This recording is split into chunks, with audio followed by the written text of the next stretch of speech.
Hello there, this week we've got stories, this week we've got songs. This week I'm going to give you a chance to win $100 worth of art supplies. Keep on listening. First of all, however, let's hear from a wonderful wee girl called Whinging Wendy.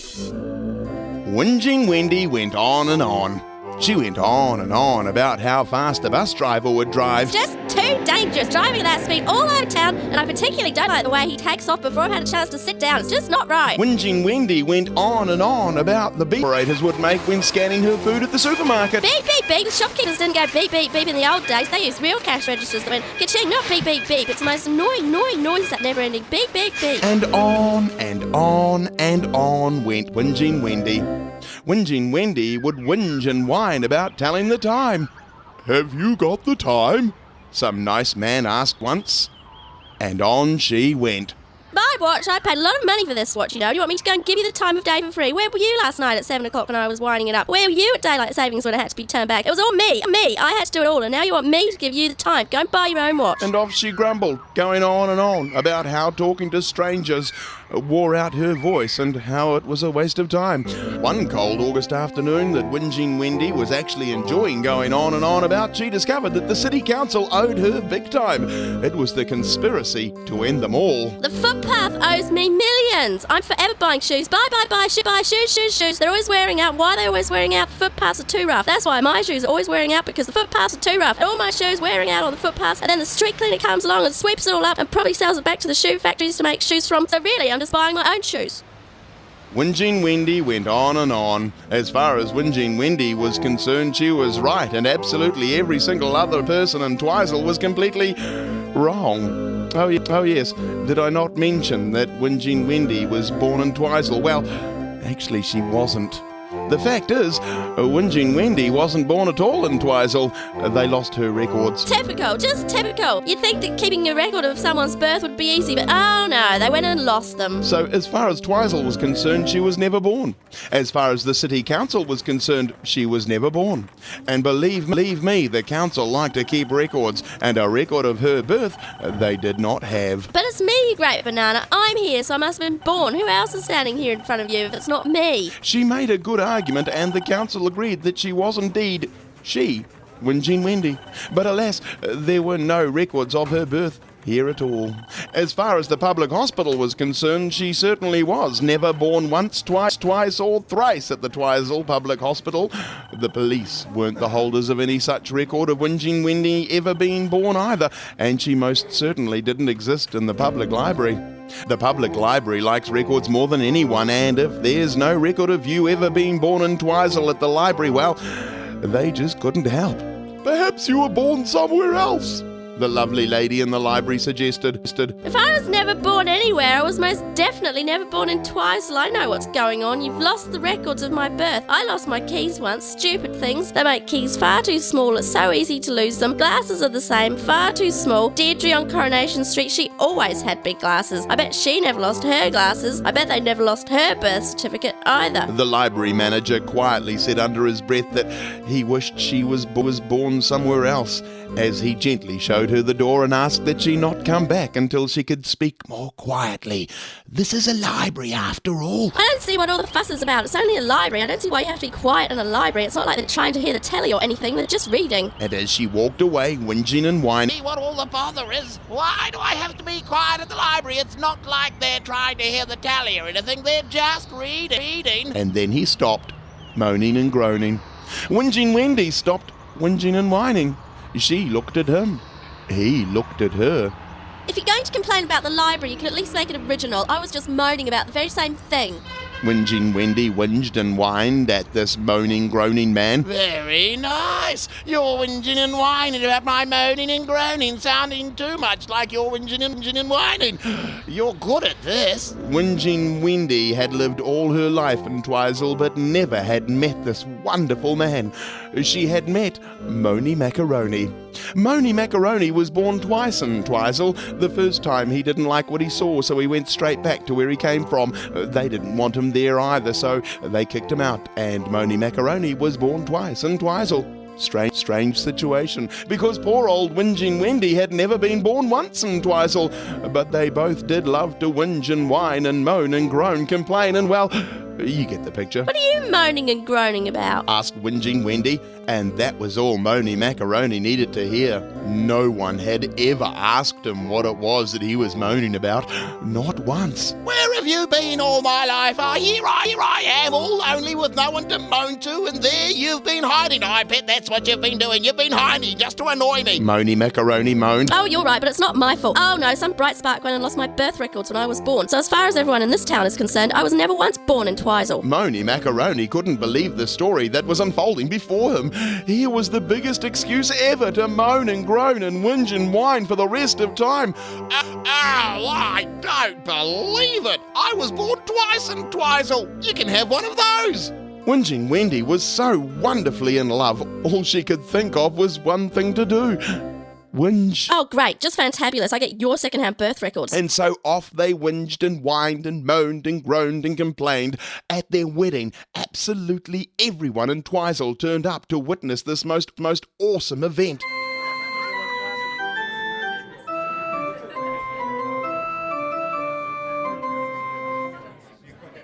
It was perfect. The flowers were perfect. The church was perfect. The food was perfect. Every single last thing was perfect. Nobody dared get anything wrong.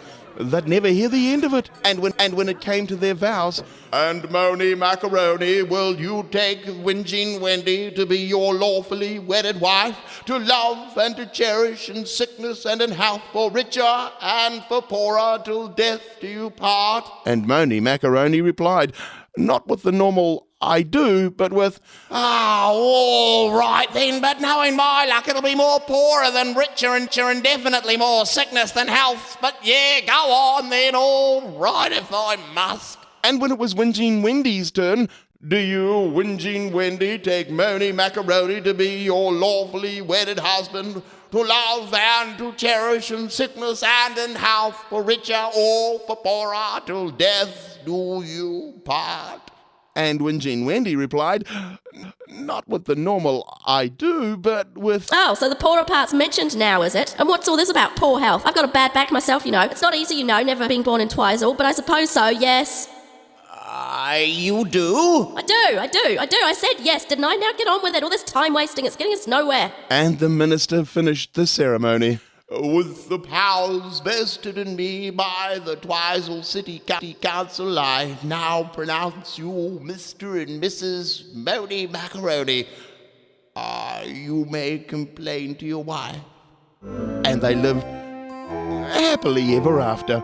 Although with all the whinging and whining and moaning and groaning, you wouldn't have thought so. All these flowers all over the place. I don't believe they've got so many flowers. And the rice, when they throw rice at a wedding, all these starving people as well. Then they have to throw rice at a wedding. Oh, I don't believe they throw rice at a wedding. They never throw rice at a wedding. Oh, waste If you're going to complain about the library, you please make it all these original. I starving was just as people far as as well. everyone Then they have to throw rice at a wedding. Oh, I don't believe they throw rice at a wedding. They never throw rice at a wedding. Oh, waste If you're going to complain about the library, you they can never at throw least make it rice at a original. I wedding. was just Oh, moaning waste about of the very rice. same thing. So as far as everyone in this town is concerned, I was All never these once born starving in people. Twizel. It's all me. I still now me. Rice at a wedding. Oh, I don't know. They never used to do that when I was a little boy. What are you moaning and groaning about? Now, here's a game. It's called When Am I? I'm going to give you some clues.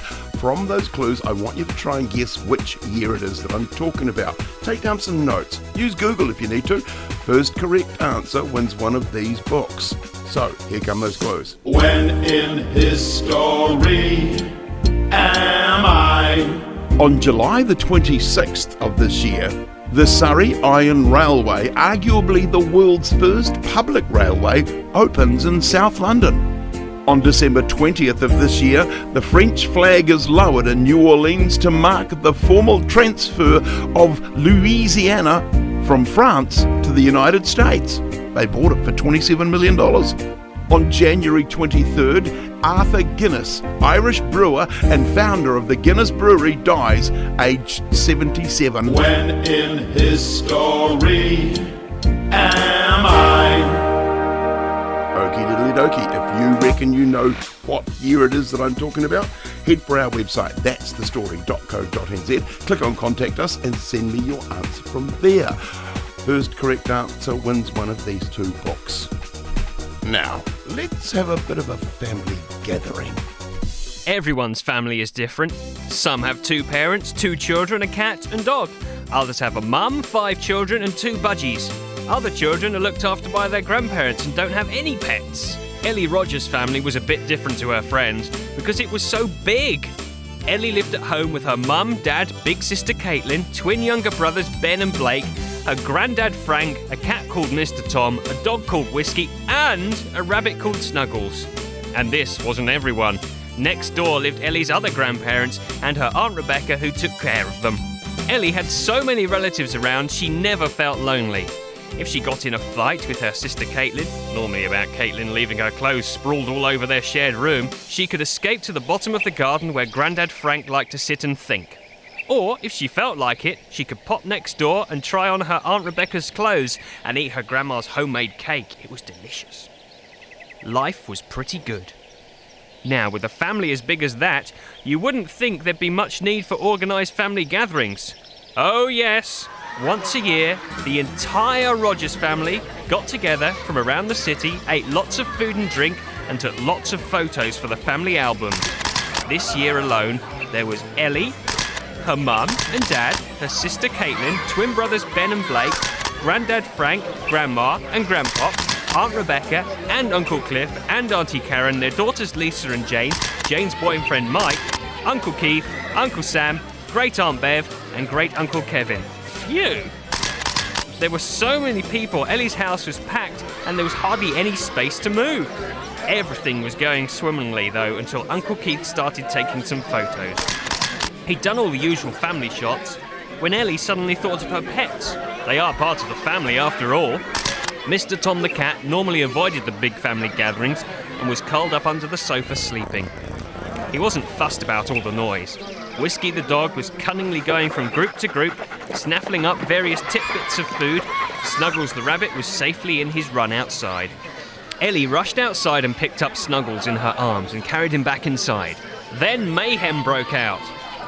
An ear-piercing shriek was heard as her cousin Lisa stepped on Mr. Tom's tail, peeping out from under the sofa. Startled, Lisa jumped back and landed on Grandad Frank's lap. At the same time, Whiskey bounded up to find out what all the commotion was about. He pushed past Auntie Karen and Great Aunt Bev, who were chatting by the food table, sending Auntie Karen face first into a great big strawberry pavlova. The room erupted into noise, which scared Snuggles the rabbit, who was being held by Ellie. Snuggles leapt down from her arms and started lolloping away as fast as he could. Ellie dived after him into the crowds of people, past Auntie Karen with a face full of meringue, past Great Uncle Kevin, who was desperately trying to catch Whiskey, and past Grandad Frank, who was laughing hysterically after Cousin Lisa sat on him. The room was so chaotic no one noticed Uncle Keith had been taking photos the whole time. Well, everything got sorted out eventually. Snuggles was put back in his home in the back garden, and the entire Rogers family went back to their gossiping, eating and drinking. It should make for some pretty interesting photos.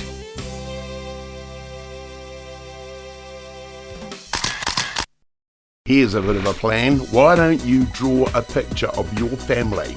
Have your teacher take a photo of it. Head for our website, that'sthestory.co.nz. Click on Contact Us and you can upload your picture from there. I'll put those pictures up on a future show, and I'll also pick my favourite one, and that one will win a $100 art pack from Gordon Harris. Not bad, eh? Now, let's hear from that crazy couple, Norbert and Milo.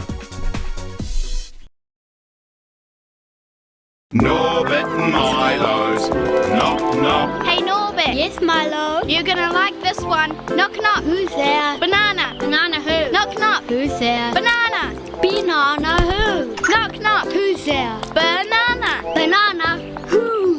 Knock knock. Who's there? Orange. Orange who? Aren't you glad that all the bananas have gone? I think I need to go and lie down. Now, if you would like me to do a shout out to you, or your classmates, or your entire school, all you have to do is pop along to our website, that'sthestory.co.nz. Click on Contact Us. You can send me a message from there and I'll do a shout out to you and your school or your mates in a future show. But now here's the case of the missing coat. Wonder where it's gone. Jenna had everything she needed to be a fantastic detective. She had a big hat with ear flaps that she had borrowed from her dad's wardrobe. She had her puppy Oscar, who was fantastic at sniffing and finding. And she had a big magnifying glass that her nana used to read the small bits in books. Yes, Jenna was going to be the best detective ever. If only she could find something to detect. See, there wasn't an awful lot going around on Jenna Street. One day, she sat out and wrote down all the colours of the cars that went past. But there was no mystery there. All the cars belonged to people who lived on the street. Another time, she and Oscar went to the field, and Oscar led her very quickly to the middle. Jenna had to jog to keep up. Were they going to find some treasure? No, Oscar just wanted to dig up a bone he had buried there the other week. And who could forget the time Jenna had thought she heard someone in her parents' garage, so she held a stake out. Only to find out just 3 minutes later it was Jess, the neighbour's cat. At least that time was almost eventful. Yes, there wasn't a lot going on Jenna Street at all, until one morning in March. It started off just like any other. Jenna woke up and poured herself some cornflakes for breakfast. She put a scoop of biscuits in Oscar's bowl and heard him bounding through the door eagerly. Oscar always knew when his bowl was going to be filled. That's what makes him such a fantastic detective dog, Jenna thought to herself. As she sat at the kitchen table, munching thoughtfully, she noticed something tied to Oscar's collar. She hopped up and went over to investigate. It was a letter. "Dear Jenna," it started, "I was hoping you and Oscar could help me. I've lost my green coat and it's my absolute favourite. I last had it at the bus stop at the top of the road. I'm planning on going for a walk this afternoon to the field. It would be nice to have it back by then. Thanks, Mr. Jones, number 15. Jenna was suddenly very excited. She forgot the rest of her cornflakes entirely. "Come on, Oscar," she called, grabbing his lead. "We've got a case to solve." By the time Jenna and Oscar got to the top of the hill, she was a little puffed. She had sprinted the entire way up here, up the whole length of her road. In fact, the bus stop was the exact furthest from her house she could get without leaving her street. But there was no time to waste. "Right, Oscar, we need to find Mr. Jones' coat. Seek, boy, seek." Oscar sniffed the ground eagerly for a few minutes before looking back at Jenna. He didn't seem to smell anything important.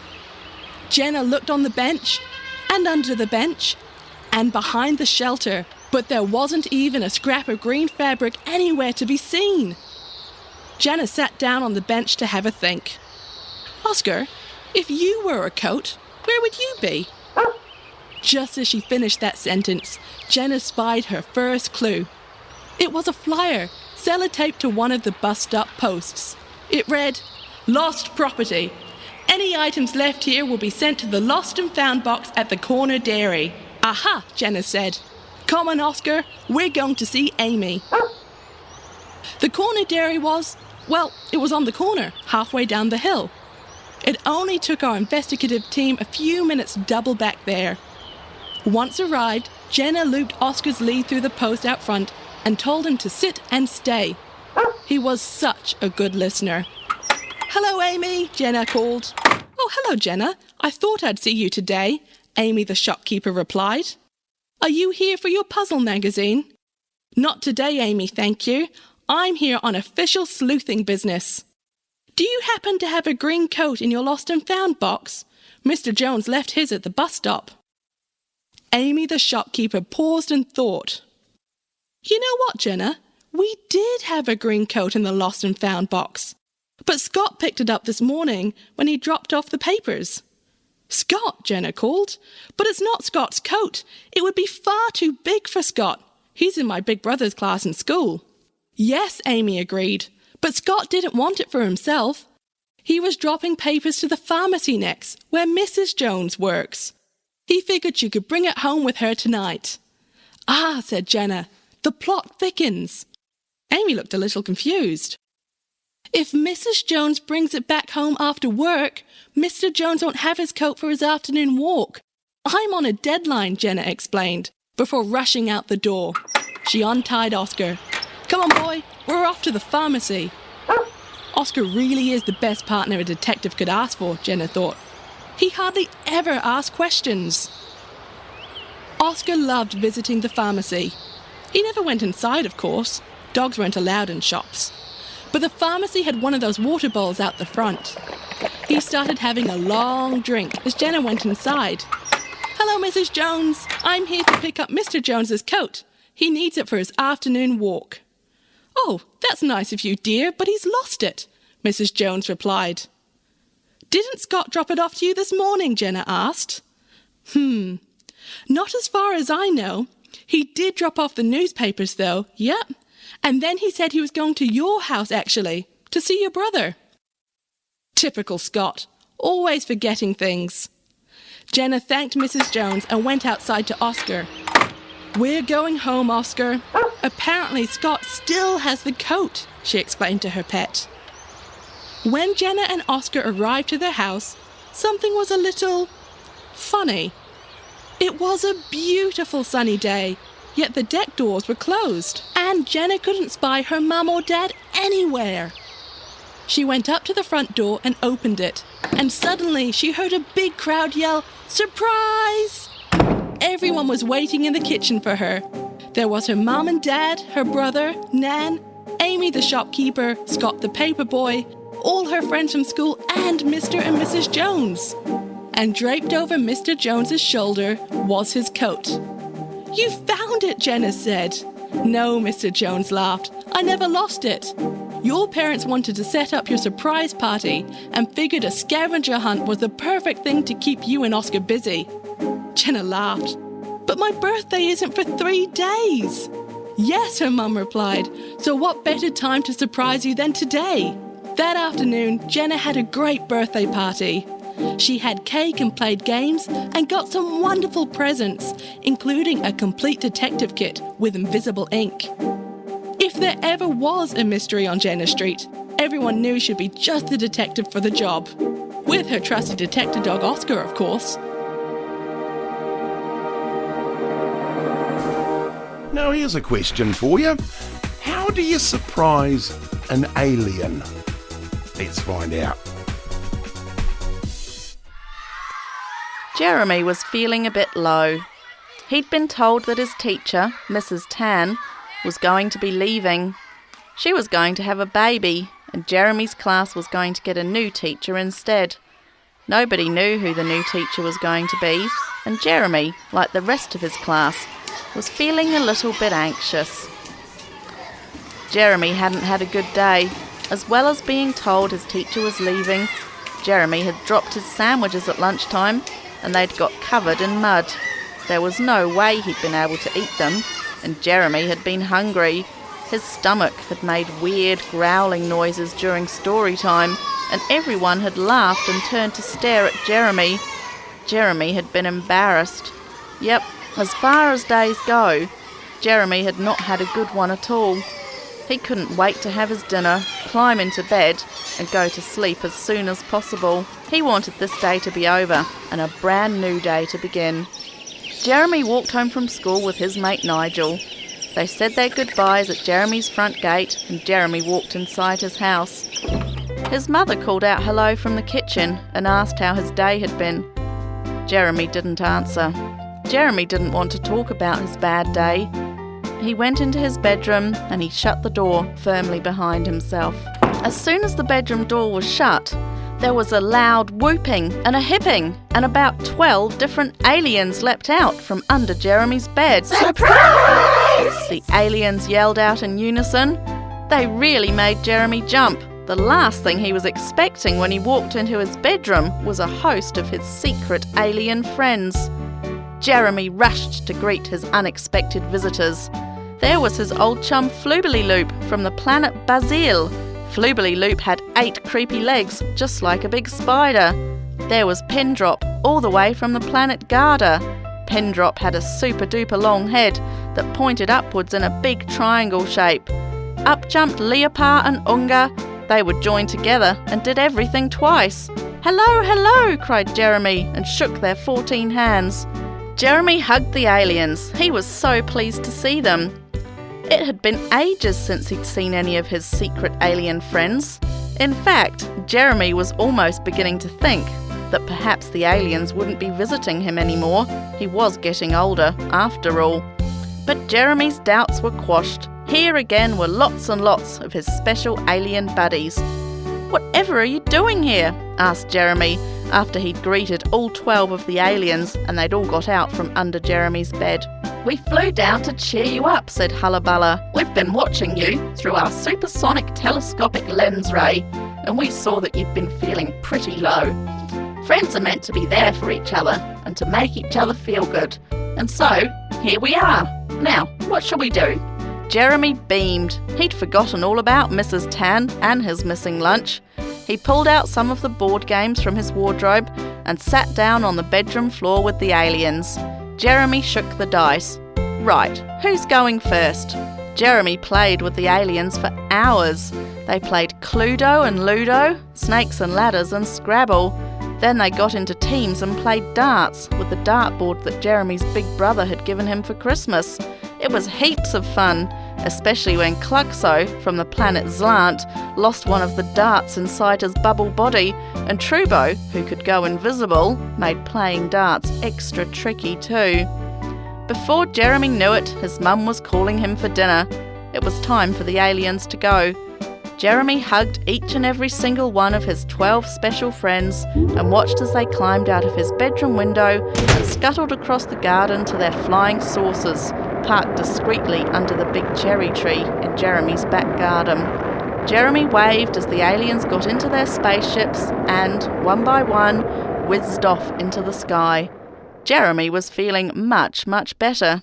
He skipped off down the hallway for dinner, humming a little tune to himself and smiling from ear to ear. "Well, you're sounding substantially better than you did when you got in from school," said Jeremy's mother, and ruffled his hair as he sat down at the table. "Been playing with your secret friends again?" she asked. Jeremy just shrugged and ate his dinner. Mum didn't need to know that the aliens had given him a fantastic alien surprise and had cheered him up no end. The alien surprise had been a good one. That's my lot for another week. I hope you enjoyed the show. I'll catch you again next week. Don't forget, if you would like to win a $100 art pack from Gordon Harris, send me a picture of your family. Draw a picture of your family. Have your teacher take a photo of it. Head for our website, that'sthestory.co.nz. Click on Contact Us and you can upload your photo from there. I'll pick one and you will win $100 worth of art supplies from Gordon Harris. Have a great week. Ka kite anō. I wanna hear the one about the big old plum tree. I wanna hear the one about the giggly bumblebee. I wanna hear the one about the juggly jumping flea. That's the story that I wanna hear. That's the story, that's the story, that's the story that I wanna hear. That's the story, that's the story, that's the story that I wanna hear.